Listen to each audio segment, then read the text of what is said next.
Oi, gente, tudo bom? Bom, hoje nós vamos começar com o capítulo 4, que o tema é percepção, movimento e ação. Vamos lá. O primeiro conceito, né, sobre percepção, eu acho muito legal essa frase que ele colocou, né, falando sobre o manter-se em contato com o ambiente, que essa é a definição de percepção, né? Eu estar em contato com o ambiente, recebendo vários estímulos e através desses estímulos visuais, físicos, táteis, eu vou criando a minha percepção, eu vou criando avaliações e me identificando com uma coisa ou outra e assim me relacionando com o mundo, né? Então, a percepção é sim estar em contato e se manter em contato com o ambiente, seja físico ou até hoje em dia, podemos dizer, online full time, né? Que agora com a pandemia a gente está aí o tempo todo online e não deixa de ser um estímulo, um contato com esse ambiente, só que de maneira virtual. E são muitos estímulos, né? Principalmente o virtual. É muita exposição, é muito estímulo visual, então isso não deixa também de trabalhar a nossa percepção do mundo e de nós mesmos. E aí, o primeiro tópico ele fala, né, da percepção direta. É um padrão de luz que alcança o olho, né, e é um arranjo óptico. Ele contém todas as informações visuais do ambiente que atingem o olho e chegam de muitas formas, né? Ou seja, a gente tem um padrão de luz, né, que alcança o nosso olho através desse arranjo óptico, né? E aí que a gente vai recebendo todas essas informações visuais. Então eu trouxe, né, a Times Square, né, em Nova York, que o que não falta é estímulo, né, visual. Na verdade, é até um exagero de estímulo que eu já fui, quando eu cheguei, fiquei até um pouco desorientada com tanta informação, né. E aí, né, todas essas informações, essas luzes, né, vão chegando as informações para o nosso cérebro, trabalhando a nossa percepção do ambiente. Quando ele fala que pode chegar de muitas formas, isso varia um pouquinho de pessoa para pessoa. Então, por exemplo, nós temos pessoas que têm, por exemplo, astigmatismo, miopia, fotofobia, né, que é aquela sensibilidade em relação à luz, né? Então, eu tenho fotofobia e quando eu cheguei na Times Square, aquela quantidade de luz, eu fiquei meio assim, né? E aos poucos a gente vai se acostumando com esses estímulos que a gente vai recebendo, né? A frequência de estímulos e o padrão, a gente vai se acostumando. E isso pode variar um pouquinho de pessoa para pessoa de quando essas informações chegam, né? Por conta desse arranjo óptico, por conta dessa percepção de luz, de visão do que está ao nosso redor. Ok? E aí, ele fala sobre o affordance, né? Que são usos potenciais de um objeto que podem variar segundo a percepção e humor do sujeito. Brincadeiras à parte, né? Com a imagenzinha, mas o cara tá com a frigideira, ela tá com o rolo lá de amassar massa, né? E normalmente esses são objetos para cozinhar, para fazer o preparo da comida. Só que dependendo do humor do casal, aquilo ali vira um outro tipo de função, né? Então, brincadeiras, né, com essa situação, mas aqui ele quis dizer, né, que a nossa relação com o objeto, a nossa percepção diante do que a gente está, também vai variar diante do nosso humor, ou seja, as nossas emoções influenciam também nesse processo de percepção, ok? E aí, a gente se tratando de percepção, da nossa relação com o mundo, né, da nossa visão, é muito importante da gente entender, né, todo esse processo também mais biológico na relação com a aprendizagem, né? Então, objetos já conhecidos apresentam uma maior ativação na área motora do cérebro. E o sistema motor pode ser ativado apenas pela apresentação de uma palavra. Como é que funciona isso? Aí eu trouxe aqui o exemplo para vocês, né, do atleta que está imaginando, né, o movimento que ele deseja fazer. Isso a gente trabalha muito na psicologia do esporte, né, que a gente chama de imagens mentais. De trabalhar isso, porque já foi comprovado cientificamente que só de eu imaginar aquele movimento ou de pensar palavras-chave que acionam gatilhos para tal movimento, a minha área motora do cérebro já é ativada como se eu estivesse realmente fazendo o exercício, né? Olha que interessante, né? Então, como essa percepção tem essa relação com o processo de aprendizagem. Então, só de eu ter uma palavra ou de eu já imaginar o movimento, ativa a mesma área do cérebro como se eu estivesse fazendo aquele movimento. Mais ou menos isso, tá? Então, nossa percepção e visão e imagem mental e palavras tem toda a ativação com o nosso processo também de aprendizagem e de comportamentos. Ok? E aí, a gente falando da questão da visão e da relação, né, com a importância da visão com a nossa percepção e logo a nossa ação, ele fala sobre o julgamento de direcionamento. Então, como que eu consigo identificar ou pesquisar sobre esse julgamento que eu vou fazer, né, esse planejamento antes de eu agir? Né? E aí ele fala do movimento do sujeito no ambiente, provoca padrões de mudanças na luz da retina, bem como o movimento dos olhos e da cabeça. E chamamos isso de campo de fluxo retiniano. Né? Então a gente tem a luz, né, da retina, né, junto com o movimento dos olhos e da cabeça, a gente já consegue mais ou menos identificar que tipo de movimento ou julgamento, né, que o ser humano está fazendo para a sua ação, para me direcionar até um objeto, até uma pessoa, um comportamento, né? E aí os pesquisadores já tentam avaliar mais ou menos esse processo para prever mais ou menos, né, esse julgamento de direcionamento mesmo, essa é a palavra, tá? Além disso, temos a cópia de eferência, que é um sinal cerebral interno que informa ao sistema visual comandos para movimentar o olho. Então, a gente não pode também deixar de descartar todas as funções cerebrais que são ativadas nesse momento de julgamento de direção, né? O que faz eu ir até um objeto, até uma pessoa, a um comportamento, tá? E eu trouxe aqui de maneira bem simplesinha para explicar mais ou menos, né, como funciona esse processo dessa luz até essa informação para o cérebro, né? Então, essa luz aqui, ó, número 1 entra, né? E aí ela chega, né, que é a nossa retina nos fotoreceptores de maneira invertida, essa imagem, ó, tá? Vocês podem ver aqui que ela troca, né? E aí nós temos uns impulsos elétricos, né, através também desse nervo óptico, que leva todas essas informações captadas aqui de fora para o cérebro, tá? E aí a gente vai ter vários processos, né, para identificação do que está chegando essa informação para a gente, ok? E aí, eu achei legal da gente comentar sobre o ponto tangencial. Provavelmente vocês estudaram um pouquinho, para quem já fez aí a autoescola, né, sobre a força centrífuga do carro.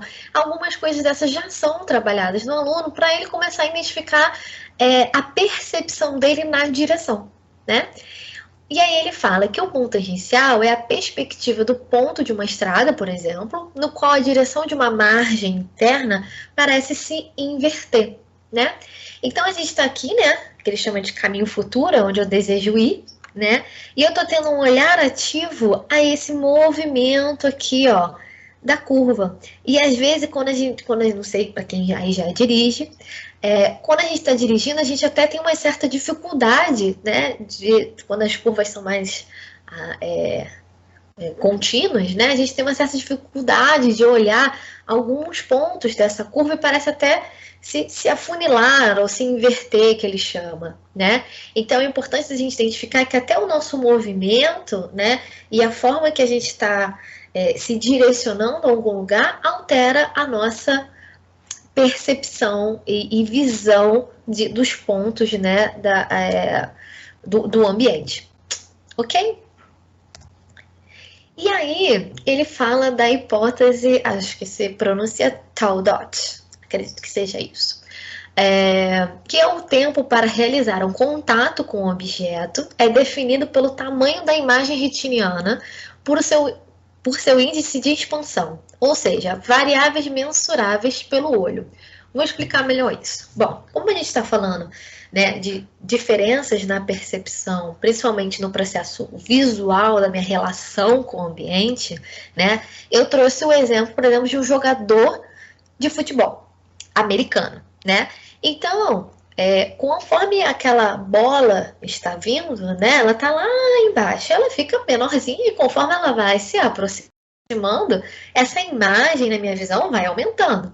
E às vezes, por ele já conhecer o objeto, a prática, né, o conhecimento desse time, né, desse tempo até a bola chegar, ele já sabe o momento certo que a bola está chegando para ele captar essa bola, certo? Agora, se a gente colocar esse jogador de futebol americano para pegar uma bola de futebol de campo, né, futebol aí brasileiro, normal, né, provavelmente ele vai ter no começo um pouco de dificuldade, porque ele já está acostumado a fazer toda essa movimentação com o formato da bola, do tamanho diferente, né? E aí a bola de futebol é um pouco maior, é toda arredondada, né? A de futebol americano é mais balãozinho. Então, todas essas variações de tamanho, de peso e de forma, né, vai diferenciar nesse time e nessa visão, né, dessa chegada até esse atleta, dessa bola.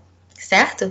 E aí, acredito que ele vai precisar de um pouco mais de prática com a outra bola que ele não está acostumado, diferente da bola do futebol mesmo americano, que ele já tem essa prática e já tem essa noção dessa imagem retiniana que chega até ele.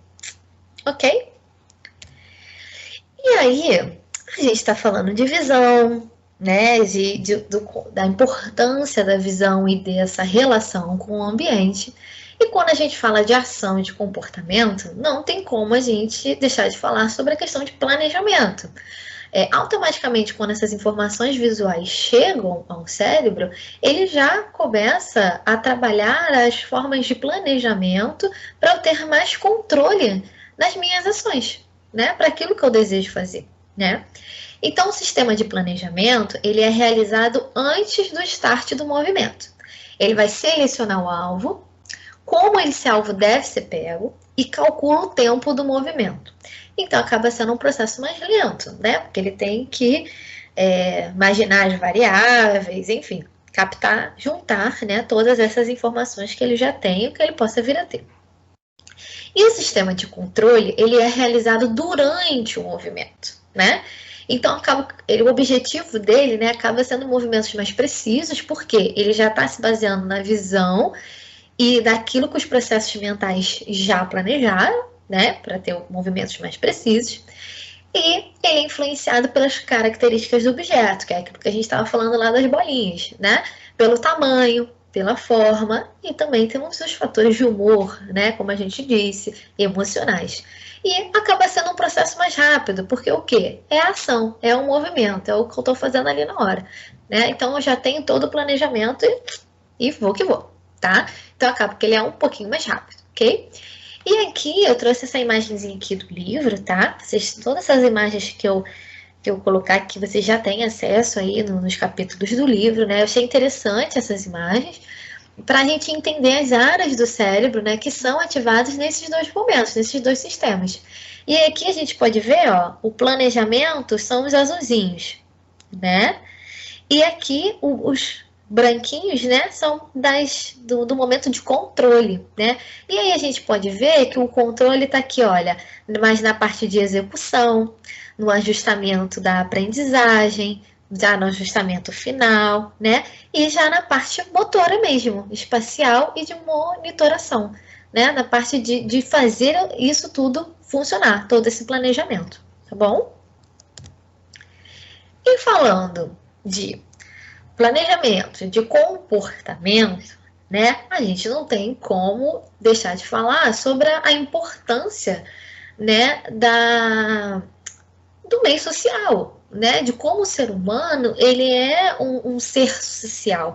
A gente precisa do outro para nossa sobrevivência, né? Isso é o que nos move, é o que nos faz estar aqui até hoje.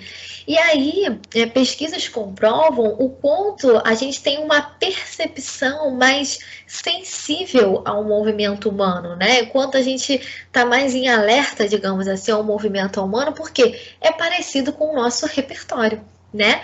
Então aqui a gente só pelo processo aqui de penumbra, por exemplo, nessa primeira imagem, a gente consegue ver que são crianças usando uma roupa, né, de neon, e aí quando apaga a luz, só fica o homem aqui de palitinho, né? E aí eles brincam, né, fazem umas brincadeiras com isso.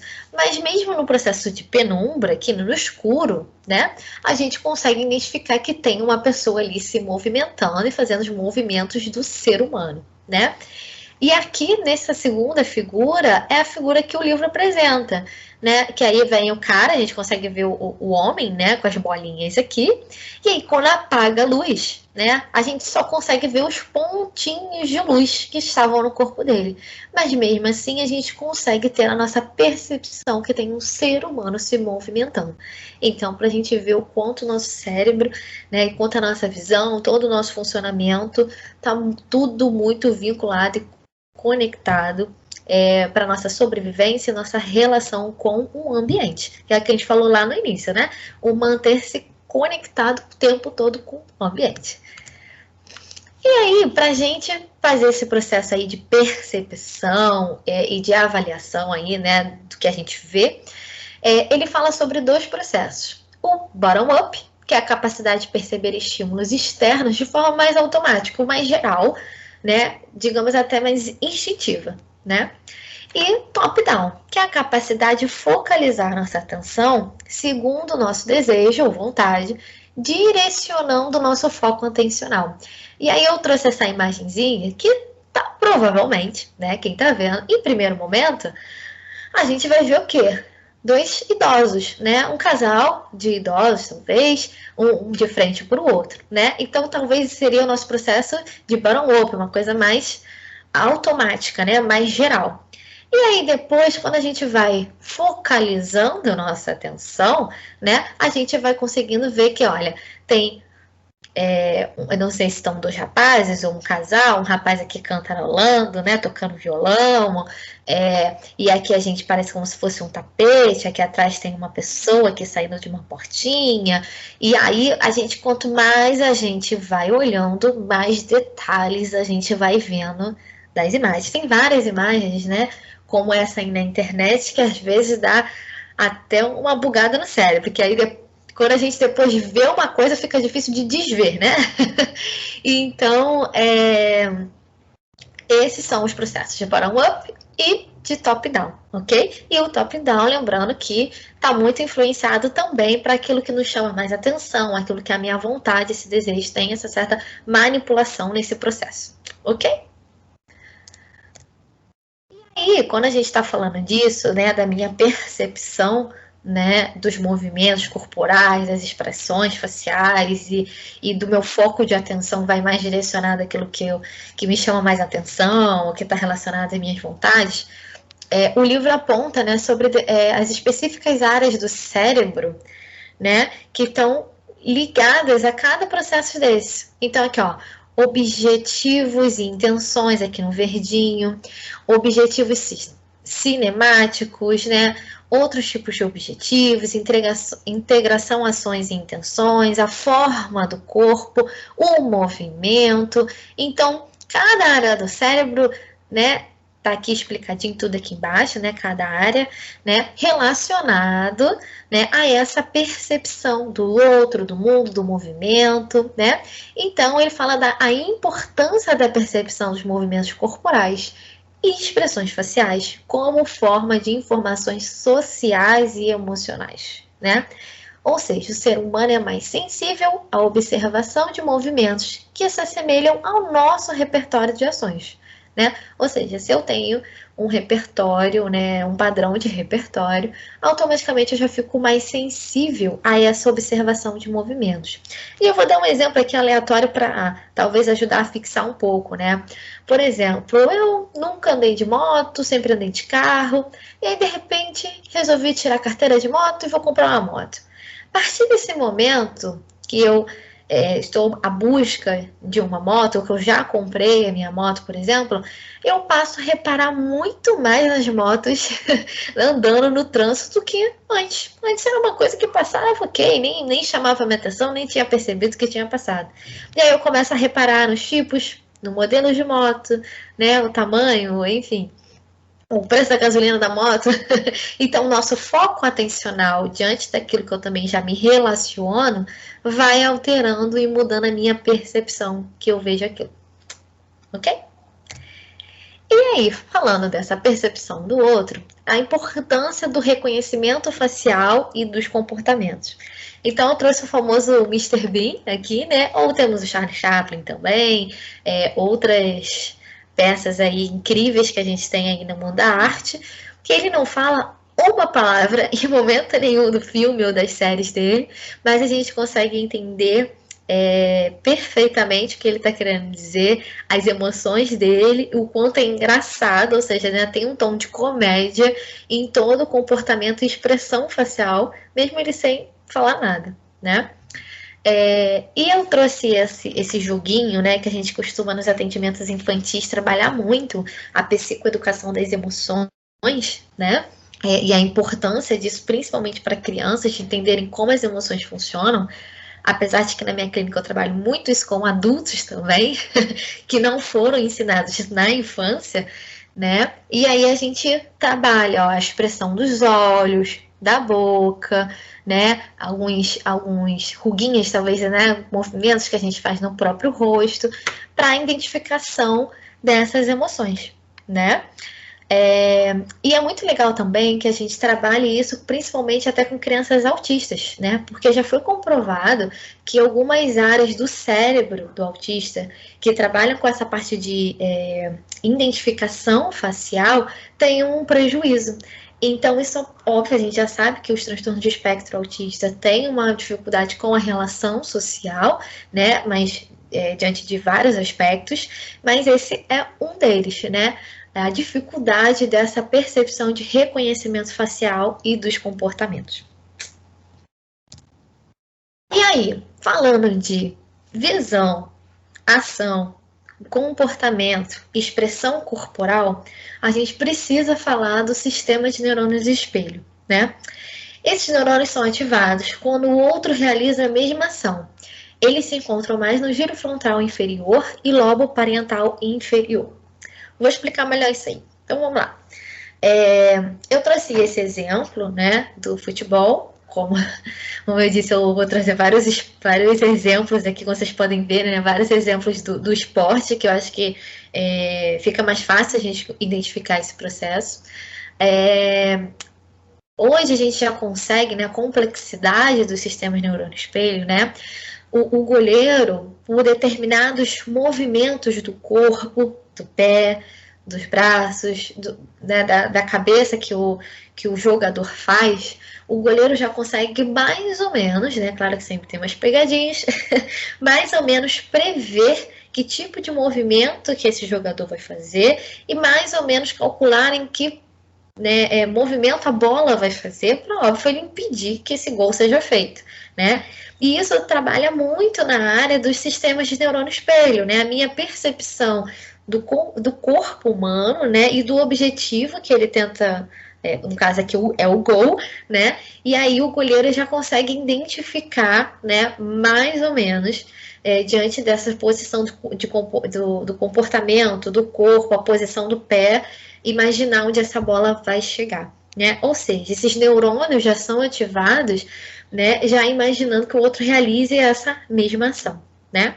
Olha que interessante, a importância da gente compreender todo esse processo visual, de percepção e cerebral.